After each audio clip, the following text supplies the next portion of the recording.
Welcome to this Landmark Chambers webinar on viability and planning, coping with COVID. I'm just going to run through a few housekeeping points.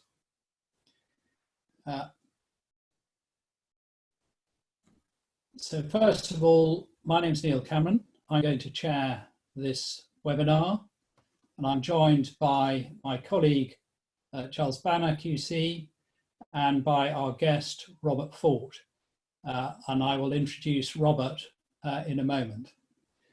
Now, first thing to note is that your microphones are switched off, so you don't need to adjust your local settings. We're going to take questions, and we're going to do that by using the Q&A section, which you should find either at the bottom or the top of your screen. We're going to try and answer as many questions as possible, but we only have limited time. So what will happen is, after the three talks, we'll have the Q&A session and we'll deal with selected questions. So if you can, as we're talking, if you've got a question, please use the Q&A tab. This webinar will be recorded and you will receive a link to the presentation shortly after it's over. If at any time you lose your connection, just click back on using the link that you were sent, and you should be able to rejoin. So turning to the subject of the webinar, our special guest today is Robert Fourt. He's known to many of you. He's a partner at Gerald Eve in the planning and development team. He is the head of the development team. He's a very experienced expert witness on viability. He's also a leading figure in the RICS. He was, amongst many other roles, chair of the working group which produced the RICS global guidance on the valuation of development property. So he's going to speak first. I am then going to speak on changes, how changes to viability may affect local plans and Section 78 appeals, and Charlie Banner will then consider the impact on existing consents. So I'm going to hand over to Robert for the first talk. Thank you, Neil, and good morning, everybody. I'm afraid indebtedness is now going to be with us for some time, both at a macro level and micro level. The huge physical stimulus that the government has made is going to place a huge reliance on debt finance rather than either spending cuts or raising tax. That obviously avoids in the short term some difficult decisions. But in the longer term, I feel, I'm afraid for everybody on this, tax will inevitably be something we're going to have to live with to inevitably pay for the COVID-19 outbreak. At a property specific level, finance and funding will be ever more critical to delivery, but there will also be heavy burdens, both in terms of direct and indirect taxation, obligations and so forth. Therefore, the development risk is going to certainly move up the curve. So the agenda today that I've set out there is that with valuations very much becoming under scrutiny and viability of schemes very much in question, whilst there are similarities with the GFC of nearly a decade ago, or over a decade ago now, there is clearly a difference, and I'm afraid the blight of COVID-19 is going to hang around with us for some time. So not for the faint-hearted, and I'm sure a lot of you are raring to sort of get going on things, but how are we going to navigate our way through this? Have we got assistance from professional guidance? And how does the practitioner take on board this and help inform landowners, developers, funders, and of course the planning system itself? So in the time available, I'm going to quickly do a dash through basically the components of valuation viability, which a lot of you will be familiar with, highlight the guidance where that is relevant, venture very briefly our far be it, into the world of financial viability and planning, but focusing on a couple of key elements, and then return to really the market issues around COVID-19, trying to bring some of these issues together into some concluding comments. So I always think this is a very appetite phrase, and no more so than now. I certainly consider valuations and viability to be one of the more difficult areas, in fact, very difficult areas. And judging by the number of court cases and maybe appeals as well, I'm not the only one. Rumsfeld essentially encapsulates a lot of what we have to deal with in terms of dealing with known knowns, yes, known unknowns. I'm afraid today very much the unknown unknowns.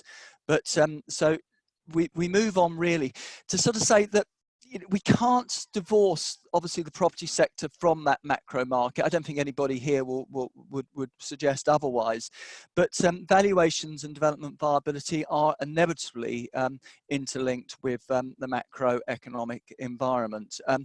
And with GDP predicted to drop quite considerably, this illustrative slide shows just where some of those big levers in terms of the macroeconomy are inevitably going to impact upon the development framework that we're all used to, whether that be in economic activity, occupational demand, or the spectres of interest rates and inflation. And I know with those last two, you might sort of say, well, interest rates really, inflation really, but I think a number of you would have seen comments, indeed, in today's Financial Times about the spectre of inflation, if not in the near term, certainly in the medium term. And that obviously has major considerations for the purposes of interest rates. What are the basics? Again, a lot of you will be very familiar with this, and I hasten to add this is this can be looked at two ways. One, as it sort of suggests there, ending up with a residual land value. The other way is to flip it around and look at profit. But the key thing here is what I put at the bottom of the slide there, that land values should always be checked by comparable analysis.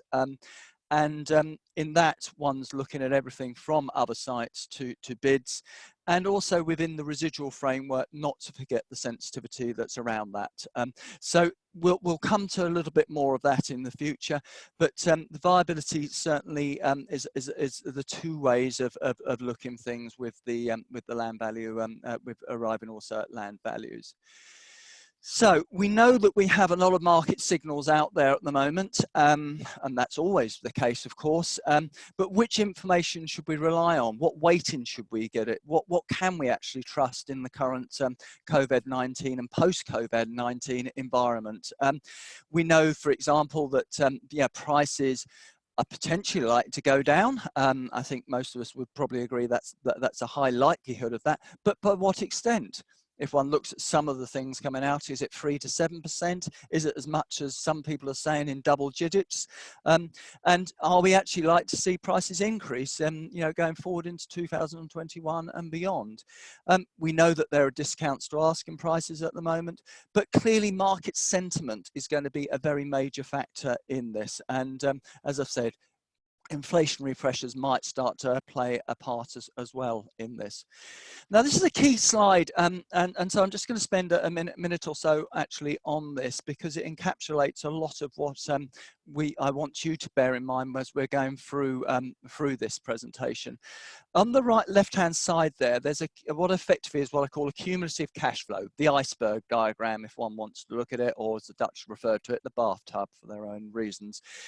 But overlaid over the above there, one's put a market cycle. Now, this actually is a real-life central London scheme, so it does have some relevance rather than just being purely made up. But the clear thing here one can sort of see is the capital lock-up over that construction program, and it's only towards the end are we actually starting to climb out, and can we see, depending upon where the market is at that time, as to whether you've actually achieved a return. And clearly that return is going to reflect the risks that you've had to incur during the entirety of that that construction program. The right-hand graph there, which is essentially a simulation analysis, sort of looks at the probability of those returns. And of course, one can run those at any particular time. But the clear thing I want to sort of point out here is that we're in very much an uncertain and volatile time, which is illustrated by that sort of fan, if you like, over the phase delivery part, and therefore the volatility that we're seeing potentially in the market. And that volatility will come from a number of things, whether that be on the value side or the cost side of the model. But if you could bear that one in mind as we go through some of our some of the following slides, and particularly when we get to the end looking at COVID-19, that would be useful. We know that going through the process at each stage, and I've stylized it here to some degree with the five stages of development, through from project conception to completion. We know that there are risks at every single sort of stage, and so we never actually mitigate risk until we've actually, to some degree, finished the scheme. And obviously, if you're holding the investment, there is still risk there that's prevalent at that particular point. Talking about commercial schemes rather than pure residential. But we do have a plethora of guidance, and that has largely come out over the last 6 months or so, which has obviously been very timely. Obviously, we didn't know what was going to be happening in terms of the pandemic, but or whether there would actually be a pandemic. But of course, this does start to help us, and it certainly helps the value, and it certainly helps us in trying to explain, particularly to clients, landowners, developers, the planning system, what is actually going on in this difficult times. I noticed there was a comment this morning in a release that valuers are a type of auditor for the real estate industry, and I think that's probably right on this. So I'm going to very quickly go through some of these publications and just to highlight some of the issues. So first up is the valuation development property. As I say, I sat as the chair on this. This replaces valuation in property 12, which dated from 2008. You'll see that there's new sections in there. Key ones I would highlight is this: there is no single approach to this. It's comparison and residual, not a reliance on a single approach. One is a check and balance to the other. And clearly there are a number of appendices within this, for those who have seen them, which provide a lot more detail around such matters as risk return, what is the profit proxy that we should be looking at, as well as fundamentally getting to the bottom of some things such as assumptions and special assumptions, which can sometimes get a little bit confused or lost indeed in the report. But the clear thing here with all of this is the need to follow a process. And I raise that because, having been involved in a number of litigation cases, process and following a process certainly helps mitigate a lot of the issues that perhaps lie at the why the case was actually brought in the first time. So if we're following a progress, effectively looking at the guidance, seeing what guidance says, establishing an evidence base, and then arriving at an opinion, but also testing that opinion and forming a reasonable valuation and judgment, you can get through an awful lot of issues which have been raised, certainly in litigation cases that I've been involved with. I would highlight today that for some of you, you would already seen the RICS are starting to relax the material valuation uncertainty clauses that have been in place from the 31st of March. And they particularly involve long-dated annuity income, 20 years plus, standalone food stores, and not surprisingly, investment or institutional grade primary health facilities. So again, this valuation tolerance and looking at what is going on, and the assumptions that one has to make, the caveats that one has to make, are very important. So the checks and balances we need to bring in, and also a thing I would sort of suggest is be very aware of arriving at hypothetical values, particularly in the current environment. Moving on, this was a publication on looking at comparable evidence. I'm all I'm going to do say on this side is a particular reference to looking at the hierarchy of evidence. You'll see that is categorized within this document. It's certainly well worth a read, because in essence, it's very much a sister document to the one that I've just been through in terms of that collecting, analysing, and what do you rely upon in terms of that hierarchy when you're seeking to establish. And obviously that's very important in the current market, where obviously we are trying to work out where evidence actually is, and trying to gather that. So that's terribly important. I then come on to something again I was very much involved with, which was the report and conducting paper that we produced, which became effective in September last year. Now, for all surveyors on this call, this is mandatory. So if you're undertaking an appraisal for financial viability and planning, originating in other words, if you're reviewing, if you're establishing an evidence base for a local plan, or if you're making representations on that, all of these are caught by the 14 mandatory requirements that are in this document. And unfortunately, you can't just pick or choose the ones you want. You've got to meet all 14. And happy to take questions on that, but that document sets out, in quite, strong detail what those mandatory requirements are and what you have to meet.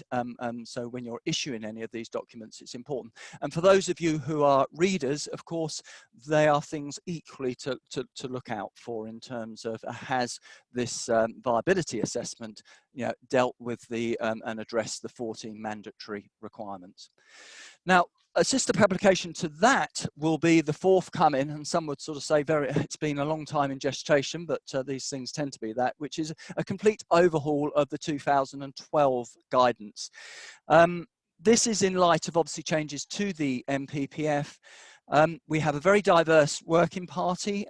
With the initial draft of this went out for consultation over the winter period, and we're now working towards getting a document ready. Obviously, we need to take into account the relevance, very much so, of the current environment and going forward, in much the same way as actually the 2012 document had its genesis in the post-GFC environment as well. But this is very much a consequence of the PPG, and very much is looked at providing guidance in terms of the application of that PPG for the purposes of those dealing with matters in terms of providing financial viability assessments. Here you see a very similar diagram to the one I've shown you on the process of valuations, but it very clearly addresses the construct of the PPG in arriving at benchmark land value. All roads lead to existing use plus, and remember, even the AUV is an informative that fits into that. The premium ultimately is a matter for the decision maker, having looked at all the evidence. So I think it's important that we can come back to that if needs be in questions and answers. Which brings me on to a penultimate slide in terms of what does this all mean in terms of valuation and viability in respect of the of COVID-19. We have to assume as valuers and as viability consultants that we have a form of functioning market. It certainly might not be perfect, but then again, it never is. But we have to assume there is a functioning market. And that's very important when we're looking at price discovery and looking to mark things to market. I would highlight here valuation, the value component of the residual model, and particularly there answering two questions when it comes to, say, residential. Looking at the value volatility, what price am I likely to achieve and when am I likely to achieve it? And of course, that is given a lot of people considerable thought as to, well, how do we predict that at the moment? Hence, I think you're seeing that permeate through to how sites are being progressed. The second point I would also sort of say, a huge amount of construction risk at the moment. And that falls down into different sides of things. As someone was telling me the other day, I have 10% of my workforce actually on the site at the moment. I said, well, can you increase that? And they said, there'd be no point. We just can't get the materials into the site quick enough. And if anybody on the call knows a great place to get plasterboard, apparently it's like gold dust at the moment. In other words, the loo rolls of the construction industry, as was on that. So programs inevitably will be moving out, and that will take us up the risk curve. So we again come back to this. There's a lot in here about the value construction risk. Finance and funding will change. Look at the underlying asset values, and as I said, the return proxy is inevitably going to move out. So I've left a few thoughts here in terms of concluding comments. I would probably highlight deliverability being a very key matter that government will be interested in terms of infrastructure and major projects. That clearly has an impact on GDP. But I'd also highlight that last part. We're in a period of market volatility. There is a lot of risk around, whether that be in construction financing or program. And I think I'll leave it there now, and I'll pass over to Neil.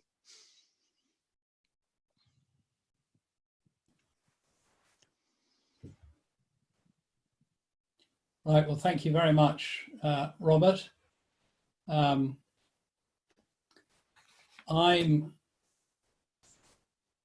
sorry, I've managed to start my video now. Thank you very much indeed, Robert. I start my talk on the premise that a great number of assumptions which inform viability assessments and viability appraisals, whether of schemes or of local plans, would have changed. And so what I want to look at is, at what point in the planning process can those changes be taken into account? And how can the system adapt and adjust to those changes? So I'm going to look, first of all, at local plans. And looking at local plans, I'm going to take local plan preparation, and that's the point up till submission of the plan for examination, local plan examination, then the relatively new topic of local plan review, and SIL charging schedules. Now, this is a vast area, and so I'm going to skip through it at quite a rate. Under the current system and the current PPG guidance, the assumption is that viability assessment will primarily take place at the plan making stage. And of course, one of the reasons for that is to try and remove arguments about viability at the decision taking stage. Get it all set in the local plan, and therefore you don't have to have the extensive debate on viability later. Well, whether that's going to hold for now, we will see. One of the main aims of taking into account viability at the plan making stage is to ensure that policies are realistic. And so the local planning authority, in preparing its plan, or those interested in the plan, whether they're local residents or developers, all need to be aware that viability is essential at that stage. So when identifying the points at which viability and changes to viability assumptions play a role, this is a really important point in the process. And I've given examples there of housing delivery and planning for business, but it also developer contributions. The local planning authority needs to ask, are the assumptions which have formed the assessments still valid? Are the policies realistic? Also, as part of the local plan preparation, the sustainability appraisal. Now, often sustainability appraisal gets put in the same basket as strategic environmental assessment, and we end up with assessments of the type that you can see on that slide, with lots of green, amber and reds and various ticks. But one thing I would emphasise is that sustainability appraisal is intended to go further than strategic environmental assessment, and it's intended to include assessment of potential effects on economic and social conditions. That's emphasised in the PPG. That means that in many cases, local authorities are going to have to reconsider their sustainability appraisal in the light of current circumstances. So that is another of my stages or points where viability matters. So once the plan is submitted and it goes to examination, there are, of course, two main things that the local plan inspector has to look at. Have the regulations and the requirements of the Act being complied with, and is the plan sound? Well, on the requirements of the Act, one of them relates to sustainability appraisal. So is that sustainability appraisal still valid given the change in economic circumstances? And of course, soundness is the main focus of the local plan examination. But the real question there on viability is the plan deliverable? That is a question that's going to trouble both local authorities, developers, and local residents groups. And as far as developers are concerned, can they, in the past, they have in many circumstances thought, well, let's not engage in the local plan examination process because we can rely upon the caveats in policies which have a subject to viability wording. So two things for developers: can they still rely on that, or are obligations going to be too onerous even with that caveat? And secondly, should they make sure that relevant policies do include that caveat? The next subject that I'm going to look at in this very quick tour is local plan review.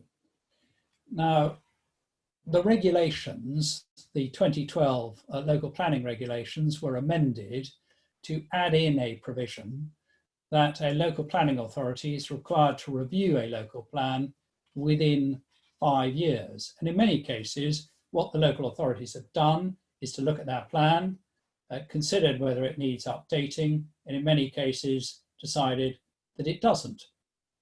However, one of the factors which a local authority is to consider at that stage is whether there have been significant economic changes that may impact on viability. That's referred to expressly in the PPG. And one may think that the current changes in economic circumstances are obviously material. And that means that a local authority is going to have to take those changes into account when considering their review.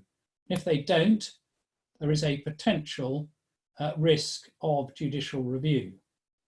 Now, whether somebody would actually want to proceed with such an application for judicial review is one thing, but the potential for it is another, which both local authorities and those who are concerned about policies and plans should be aware of.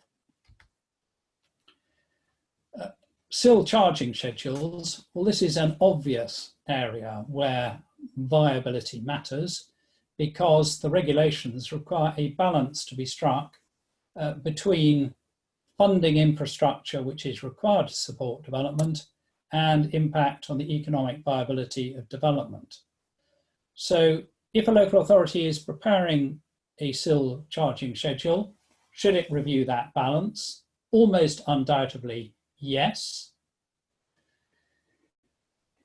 Should developers take a more active part in SIL charging schedule examinations? Well, that's a matter for them, but it's likely to become increasingly important that they do so.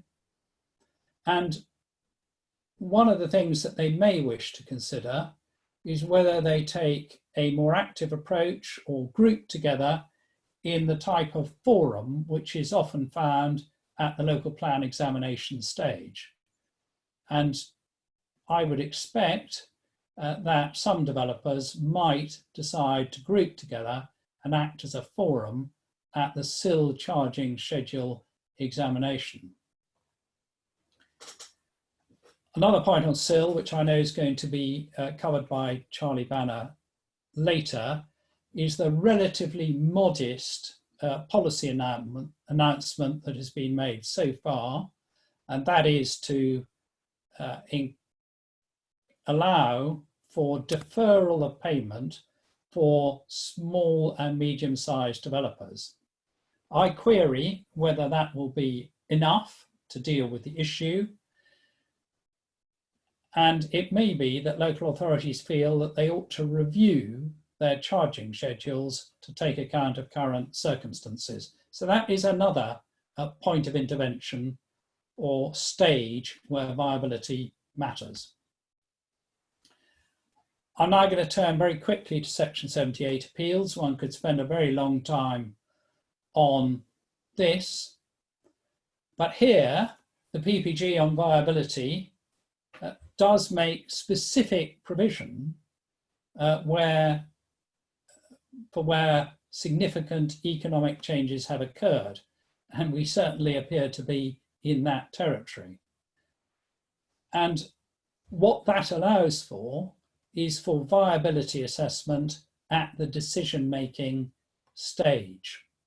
So I would expect, and this is another stage or point where viability matters, that on individual applications for planning permission, whether before the local authority or on appeal, viability, when it may not have been an issue before, will now be an issue. So what does that mean? What it may mean is that a developer and a local authority might have agreed contributions to infrastructure or affordable housing provision at the decision-making stage. The developer is then appealed on other grounds, but now the developer may wish to reopen those issues. And that would be open to the developer to do so. But how does the developer do it? Well, a draft statement of common ground will have been submitted with the appeal, and it may be necessary to reconsider that. What happens if a statement of common ground has already been agreed?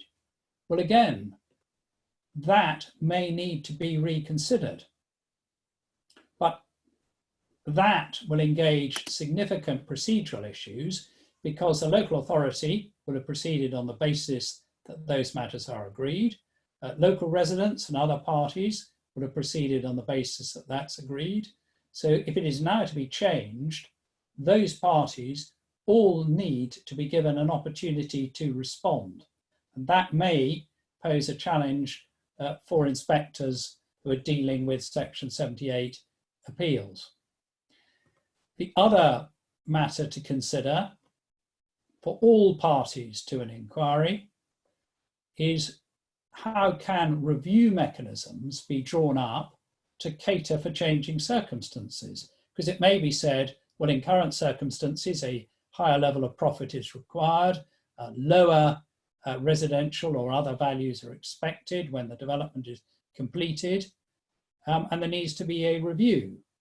Those review mechanisms are going to need to be considered with a great deal of care. And in the past, this has been sometimes, and in some cases, slightly left, oh, we'll deal with that in the future. And I suggest that cannot now be done. That needs a great deal of attention. And the other consequence, and this is one of many that I just draw attention to, is what impact will these viability considerations have on the deliverability of other sites, not the site which is under consideration at the particular appeal, but for example on housing sites. Are they going to be deliverable? When are they going to be deliverable? How does that affect housing land supply calculations? So these are all points where changing viability assumptions make a difference in the planning process. And I would encourage the those involved in the process to look at these particular points and see, do they need to change their approach in the light of the changing viability circumstances? If they do, think about how they can do it. So those are just some thoughts which I'm going to leave with you.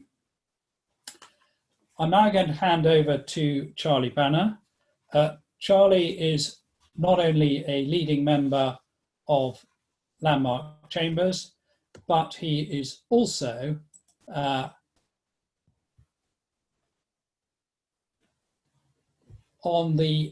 he's a member of the RICS Global Standards and Regulation Board, and he'll be able to tell you more about that, but that, as I understand it, is the body that is ultimately responsible for signing off some of the guidance documents that Robert was referring to earlier. So over to you, Charlie. Thank you very much, Neil. Good morning. I was a little bit worried there, Neil, what you're going to say after the words "he is also." Fill in the gap. Good morning, everybody. It's really great to see so many familiar names on the participant list, and it's particularly good of you to join us when the weather outside is so good. Neil's just explained how the economic considerations that Robert's discussed will be able to be taken into account in the context of new plans and planning applications for future developments. But what about those developments for which planning permission already exists, together with associated SIL and or Section 106 obligations? To what extent can the economic effects of COVID-19 be taken into account in unpicking what's already come into force? That's going to be the subject of what I'm going to discuss over the next few minutes. I can't promise to provide you with a particularly encouraging picture as things stand now, but there are some chinks of light, and I'm going to explore those.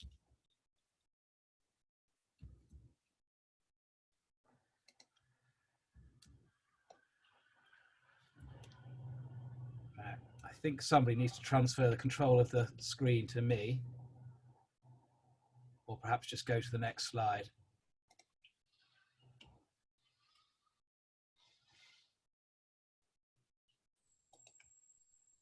There we are. If in doubt, turn it off and turn it on again. There we are. So I'm going to start with SIL. And as most, if not all of you will know, that's been the subject of one of the many MHCLG statements, guidance put out last week, in which the government has indicated an intention to amend the SIL regulations, principally to lift the current automatic requirement for interest to be paid. So although the guidance, I'll explain in a moment, goes on to encourage local authorities to do what they can to alleviate the impacts of SIL now in relation to certain developments, what can't be done without changes to the regulation is the lifting of the automatic obligation to pay interest at 2.5% above the bank rate. So the government's going to do that, but it's not straightforward because amendments to the SIL regs are subject to the affirmative voting procedure in Parliament. It's not a question just laying them before and seeing if anybody votes against them. They have to positively go through Parliament. That will take some time. And so in the meantime, what the government has done is encourage local authorities to take into account in their discretion of the fact that the government's going to be making these amendments and do what it can to either consider policies for payment by instalments rather than requiring SIL to be paid all up front, and to consider exercising their discretion not to stop developments until outstanding SIL has been paid. Ordinarily, local authorities would be likely to serve a stop notice. The local government is suggesting that could be lifted given the particular demands at the current time. But I think it's important to note that even in relation to the proposed legislative amendments the government is putting forward, this is all about deferring liabilities, not reducing liabilities. All this is saying to local authorities, you can allow developments to continue without punitive interest charges, without punitive penalties, but ultimately the SIL will still be payable. And also these easements, as the government calls them, will only be available to companies with an annual turnover of 45 million or less.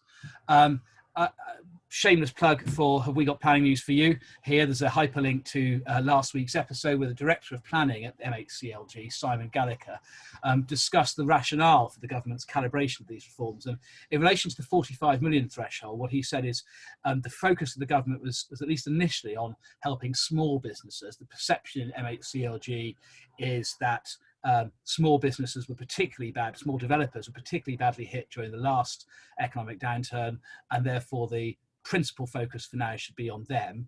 And the 45 million figure itself was calibrated so as to reflect Treasury incentives in Treasury schemes in other contexts. So that was the rationale for that.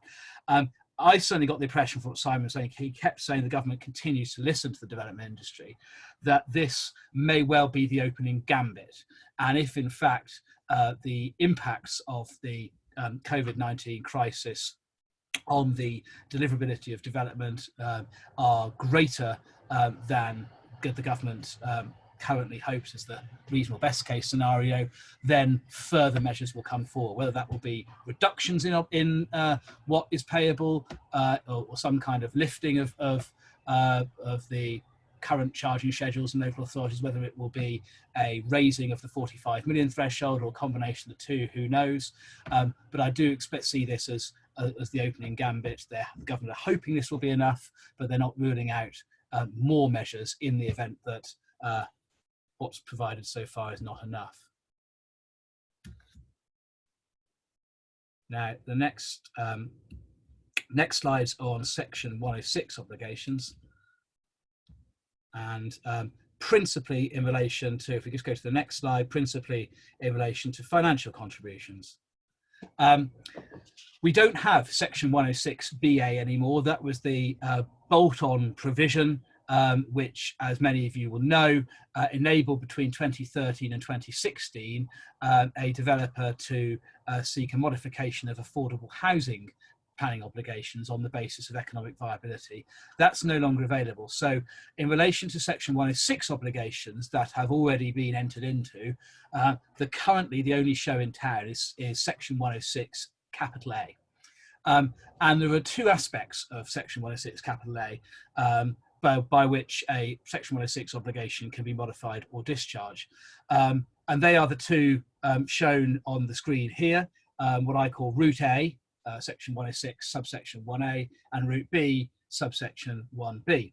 Subsection 1A is on one hand broader than 106B because the authority is entitled to agree a variation or discharge of a section 106 obligation at any time and on whatever reasonable grounds it may have. So if a developer has a constructive relationship with the local authority, if a local authority wants to be proactive in seeking to minimise the risk of the economic impacts of COVID affecting the deliverability of the developer, it has a broad discretion under route A. But in a situation where there isn't agreement between the local authority and the developer, then the only route is B. And that is the statutory mechanism set out in the rest of section 106A, and then the appeal mechanism if needed in section 106 capital B. The limitation on that procedure is it's only available after 5 years from the date on which the obligation was entered into. Until that 5-year date, the only way a section 106 obligation can be modified or discharged is by agreement with the local authority. So that's a seriously significant constraint. However, there is High Court authority from no less than Mr. Justice Sullivan, as he then was, in the case of Bachelor Enterprises, where the court held that even before the 5-year period, a local authority's refusal to exercise its discretion under route A to agree was in principle amenable to judicial review. And in fact, the judicial review in that case succeeded on the basis that there was a section 106 obligation requiring the developer to keep open an area of land for public open space, but the very same authority had subsequently granted planning permission for development on that land. And in those circumstances, it was irrational for the local authority not to, before the 5-year period, exercise its discretion to agree to vary that obligation. So there is a small chink of light. I say small because of the difficulty of bringing a judicial review claim compared to a merits appeal under section 106 capital B. There's a small chink of light for those who are subject to section 106 obligations that are less than 5 years old in circumstances where the local authority doesn't agree. I'm now going to turn to the next slide, and the next slide should deal with the procedure. A fairly arcane procedure, simply because this is not a procedure used very much, certainly not used very much in times of economic prosperity, and also not used very much because it's as I will see in a moment, it's quite a high hurdle to surmount the test under section 106A for the modification or discharge of a planning obligation. The critical points to note are, firstly, where to find the regulation, the 1992 modification and discharge regulations. Secondly, that it's necessary to set out in the application what it is you're seeking, what specific modifications or indeed aspects of discharge is the applicant seeking, and it's a all or nothing decision. There's High Court authority for the proposition that the application stands or falls as a whole. There's no scope for a split decision whereby there are some bits that are discharged, some aspects of the proposed discharge are successful and some aspects are not. There's a 6-month time limit for an appeal and a right of appeal for non-determination after 8 weeks. And if the inspector on behalf of the Secretary of State refuses, or indeed if he grants and local authority is aggrieved, then the aggrieved party can bring a judicial review that doesn't fall within the statutory review proceedings. We'll just go to the next slide now. The test. I quote here from the statutory language, the right to a discharge, complete discharge of a section 106 obligation pursuant to 106A. That right arises where the obligation no longer serves a useful purpose, and the right to modification exists if the obligation continues to serve a useful purpose, but that useful purpose will be served equally well subject to the modifications. There is High Court authority in the Renaissance case, which I'll discuss in a little bit more detail in the next slide, for the proposition that the useful purpose is a useful planning purpose given the planning context. So the question is there a useful planning purpose? And if so, would it be served equally well with the proposed modification? And with that, let's go to the next slide, which sets out the case law. 2 main cases to be aware of. It's probably no coincidence that they both arose in 2011 in the backdrop of the last major economic downturn. Renaissance Habitat was a case where the developer sought to judicially review the decision to enforce 106 obligations, and the issue there was having regard to the statutory test under section 106A, was it irrational for the local authority to enforce and by implication not countenance any modification in circumstances which the local authority's supplementary planning guidance in relation to planning obligations had changed, so that the 106 obligations that the developer had signed up to wouldn't be ones that it would have to sign up to if the development was authorised as of the date of the claim. So in other words, the policy matrix had changed. This was no longer an extent of obligation that would have been required, but the fact is it had been entered into in the past when the previous policy existed. And the judicial review claim was roundly rejected by Mr. Justice Uzi, and the key take-home messages from the judgment are that the test under 106A, the useful purpose test, is not the same as the test to be applied at the time when the obligation is being entered into. So obviously when entering into an obligation, a local authority can only require and take into account a planning obligation if it's necessary to make the development acceptable, if it's related to the development, etc., etc. The SIL regulation 1, 2 tests, which are also the subject of previous case law. That is not applicable in relation to an application to vary. It is simply, does it serve a useful planning purpose, and would that purpose be served equally well with modification? And therefore there was no requirement that the useful purpose related to any impact of development. It could be some completely unrelated purpose. It could even be, the judge said, a different useful purpose to that envisaged when the 106 was entered into, provided of course that the obligation is within the four corners of the drafting of the 106. So that suggested that it's really quite difficult to modify a planning obligation that's already been entered into. Millgate Developments reiterated the message. It's a higher authority because it's from the Court of Appeal. That was a case where the developer had appealed a refusal of planning permission and had entered into, without what is now the common boilerplate onto the front of the 106, whereby if the inspector says obligations aren't necessary, they fall away. They didn't have that clause in the 106, and the inspector said the obligations weren't necessary, but they'd been entered into unconditionally. He upheld the appeal. The appeal was allowed, but the developer was on the hook for obligations the inspector had considered were unnecessary. The developer sought then to persuade the authority to modify the planning obligations. The authority refused. There was a judicial review, and the Court of Appeal said, tough, if you didn't want to enter into them, you could have imposed one of those clauses. But after the event, once they've been entered into, the question is not are they necessary, but do they serve a useful planning purpose? And if so, could it be served equally well? So that's two rather gloomy illustrations of the difficulty in being able to modify a 106 that's been entered into. Does that mean, standing back, that financial contributions, leaving aside the Bachelor of the Public Open Space type obligation I discussed before, financial contributions, will they always serve a useful planning purpose, which wouldn't be served equally well if they were due, simply because more money towards public infrastructure, affordable housing, whatever it might be, more money is more useful? Well, quite possibly that may well be the case in light of those two judgments. There maybe is a glimmer of light, however, because what if it could be demonstrated through expert evidence that without variation, the contributions would render development unviable, so that it simply won't happen? Could it then be said in that situation, assuming there's no downwards review mechanism already built into the 106, that, well, these obligations don't serve a useful purpose as they currently stand because they're simply letters on a piece of paper. They won't actually have any real world impact because given how they're calibrated, the development won't happen, and therefore the payments won't be made. Well, that's not an argument that I've yet seen tested myself. Certainly hasn't been tested in that way in the High Court or the Court of Appeal.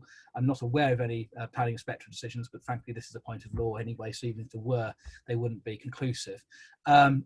That might be a point worth testing. The difficulty, of course, is they're likely, that point is likely to require testing all the way through to the High Court and above, and therefore that requires a degree of resources. And of course, the context is a developer and development which is facing financial difficulty. So there's a certain sort of catch-22 about the prospect at that point being contested. But that's the glimmer of hope in relation to 106s.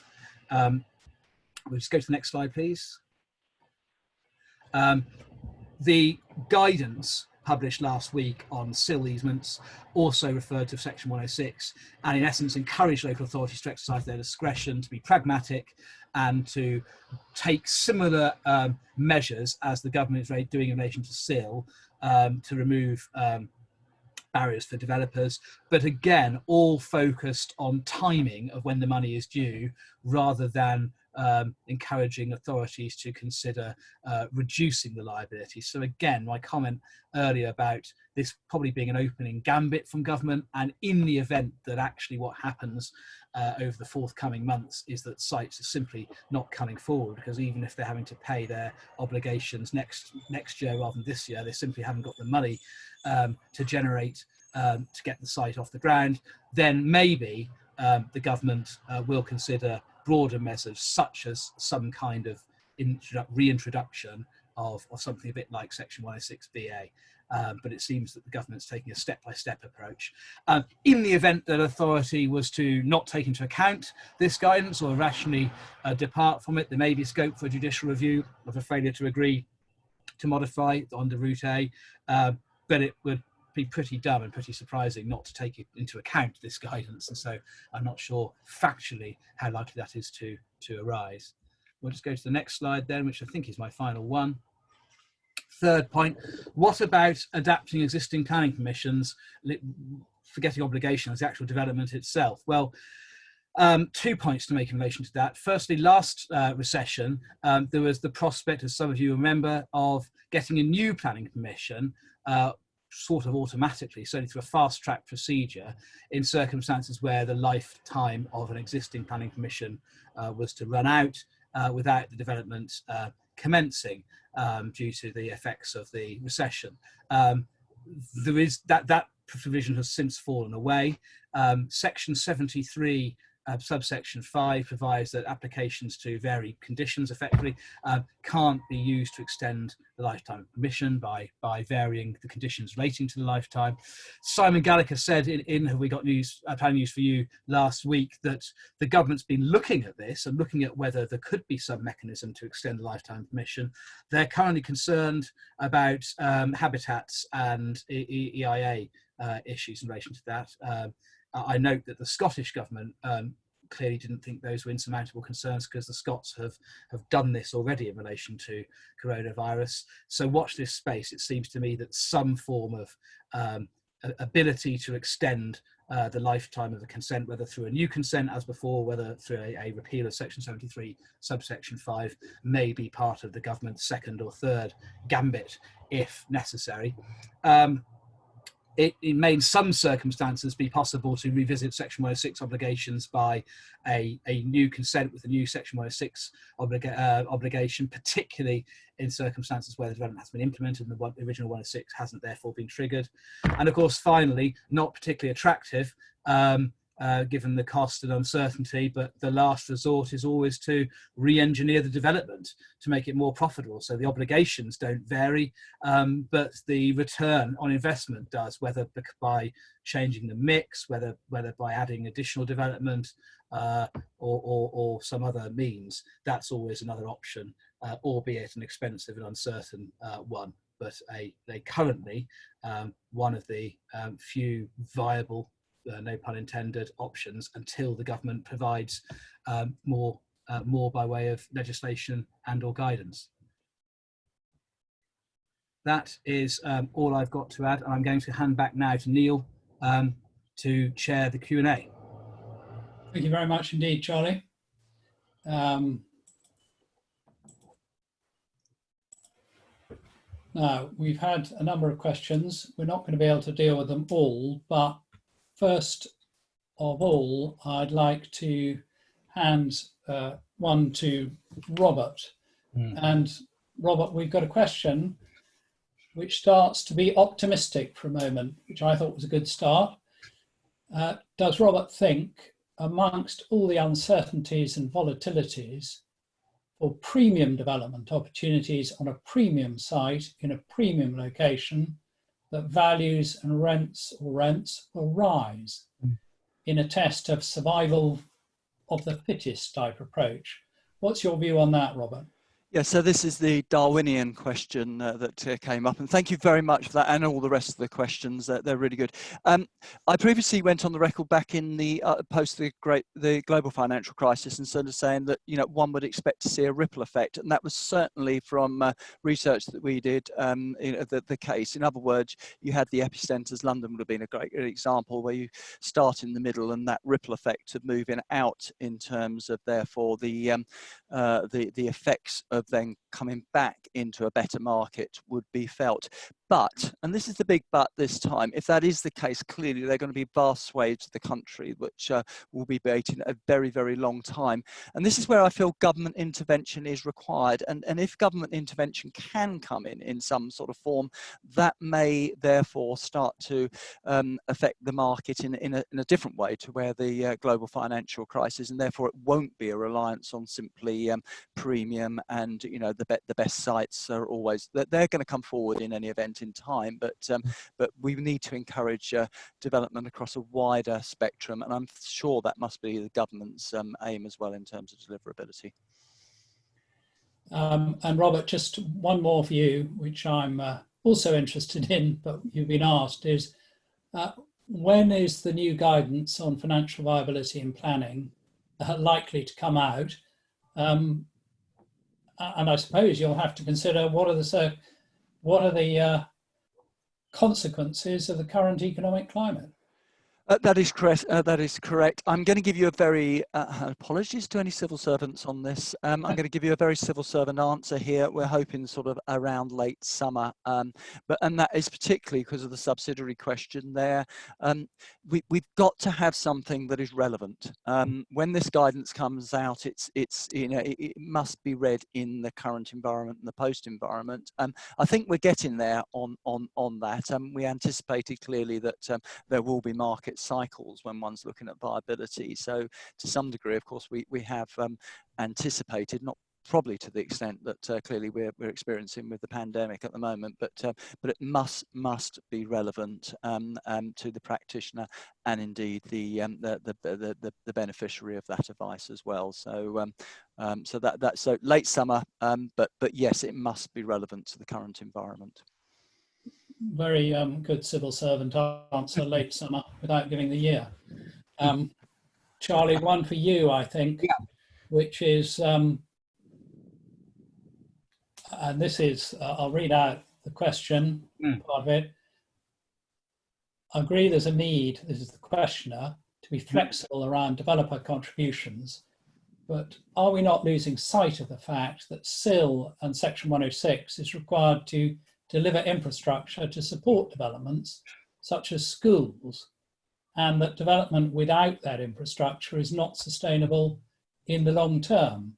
So how much discretion do local authorities actually have if they want to achieve sustainable development?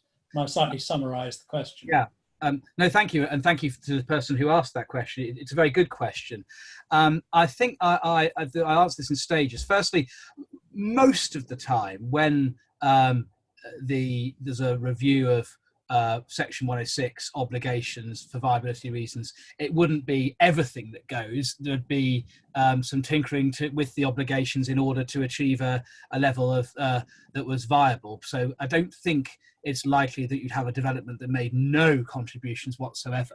But nonetheless, plainly, there's going to be in that scenario a relaxation what the development ordinarily would have been expected to provide. And well, you can understand the concern. I think if this is widespread, local authorities are probably going to have to start looking towards central government for some kind of funding to make up the shortfall. But the reality is, if the impacts of coronavirus on the viability of developments is as bad as is feared, the developments simply aren't going to happen if there isn't some relaxation. So there won't be the impacts; it simply won't happen, and all the benefits that go with the delivery of development won't happen either. And so therefore the money's going to have to come from somewhere else, and the reality is that will probably have to come from central government, which means more borrowing and more tax. Now there's one here about how would it be best to deal with viability issues for a live planning application accepted by the local authority before COVID was taken into account. Perhaps withdraw and start again. My initial response is no need to withdraw and start again. In the determination of the application, account's going to have to be taken of the changed circumstances. And it may need an updated viability appraisal. I don't know whether, perhaps Charlie, you have any different view on that? I agree. I'd add maybe have regard also to whether any amendments to the application are appropriate in order to make the development more economically bulletproof, if the amendments can be done in a way that wouldn't undermine the planning merits and the prospect of getting a consent. And if you are going to make amendments, obviously do so before you potentially have to appeal, because it's easy to make amendments at the application stage. I'd also add to that that certainly during the global financial crash, we were updating viability assessments throughout the latter stages of 2008 into 2009 before they got to planning committee, and certainly for appeals, because those are decision dates, and therefore it needs to be on the best available information. Although price discovery, as I've highlighted in my presentation, is a difficult thing given the lack of evidence at that particular sort of stage, if it's if it's happening as such in a real-time environment, and the decision therefore needs to be made with that potential lack of it. But certainly the ability to update is important, and sometimes that may require it to happen a couple of times on a lengthy planning application. Thank you, Robert. There's a question about the use of section 96A, which is the provision about non-material changes.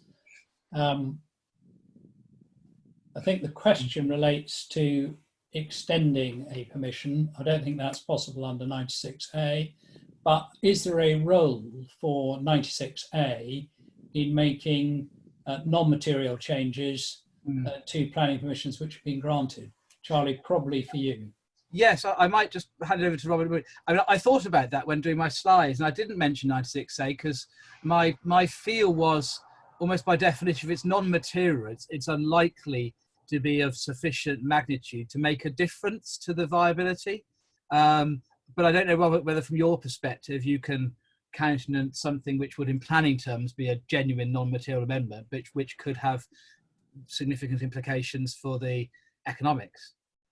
I've tended to find that one's reverted to Section 73s for most of for changes in that. Obviously, that's a different sort of league to the Section 96A.